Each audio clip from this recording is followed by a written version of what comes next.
Hi friends, আমি শান্তনু বলছি। আমার ইউটিউব চ্যানেলের নাম শান্তনু ওয়ান পিজনস কেয়ার। তা আজকের যেই ব্যাপারটা নিয়ে আলোচনা করব, যে অনেক সময় দেখবেন পায়রা ডিম দেওয়ার পর পায়রার পা পড়ে যায়, পায়রার ডানায় জোর থাকে না। অনেক সময় মাদা পায়রা অতিরিক্ত পরিমাণে ডিম দিয়ে দেওয়ার ফলে মাদা পায়রার ডিম ছোট হয়ে যায়, ডিম ঠিকঠাক জমতে চায় না, একটা বাচ্চা ফোটে একটা বাচ্চা ফোটে না, এরকম নানান রকম সমস্যা দেখা যায়।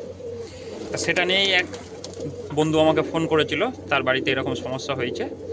তা সে বলছিল, তা এইটার জন্য আমরা দেখবেন ভেটেরিনারি ওষুধ যত রকমেরই খাওয়াই, বেশিরভাগ সময় দেখবেন ওটা আমরা গরু ছাগল এই সবের কম্পোজিশনটাই বেশি থাকে, ওদের হিসাবেই ওষুধটা বেশি তৈরি হয়।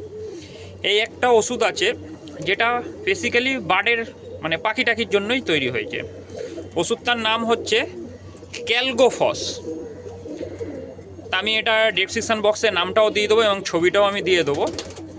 তো এই ওষুধটা যদি আপনারা নিয়মিত আপনারা খাওয়াতে থাকেন, তাহলে জানবেন আপনার পায়রা যে ডিমের যে ছোট হয়ে যাওয়া, ডিম কম জমা বা পায়রার পা পড়ে যাওয়া, ডানায় জোর না থাকা, যে সমস্যাগুলো থাকে সেই সব সমস্যাগুলো আস্তে আস্তে রিকভারি হয়ে যাবে।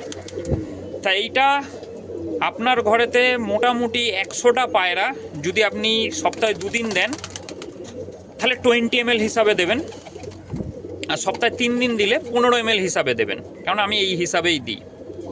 ঠিক আছে, 100টা পায়রা খাবে। খুব ভালো ওষুধ, খুব ভালো কাজ করে।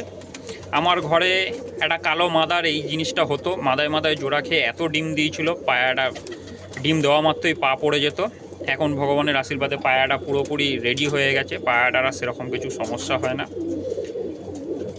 তা আমি ওষুধটার নামটা আমি ডেসক্রিপশন বক্সে দিয়ে দেবো, এবং যদি পারি একটা পিক আমি এতে অ্যাটাচ করে দেবো।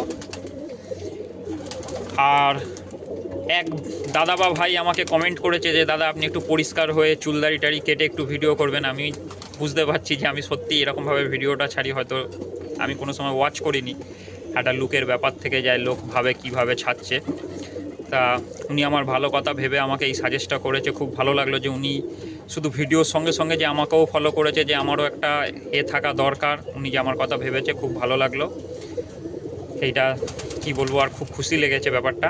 আমিও চেষ্টা করব যে আজকের বৃহস্পতিবার ছিল, সেহেতু আমাদের এদিকে সেলুন টেলুন বন্ধ ছিল, আমি যার জন্য আর ফ্রেশ হয়ে ভিডিওটা ছাড়তে পারলাম না, ওনার রিকোয়েস্টটা আমি আজকে রাখতে পারলাম না। কিন্তু আমি কালকের অতি অবশ্যই আমি ক্লিন হয়ে কালকের একটা নতুন ভিডিও ছাড়বো। আর আমার এই ভিডিওটা যদি ভালো লাগে লাইক করবেন, শেয়ার করবেন এবং সাবস্ক্রাইব করবেন।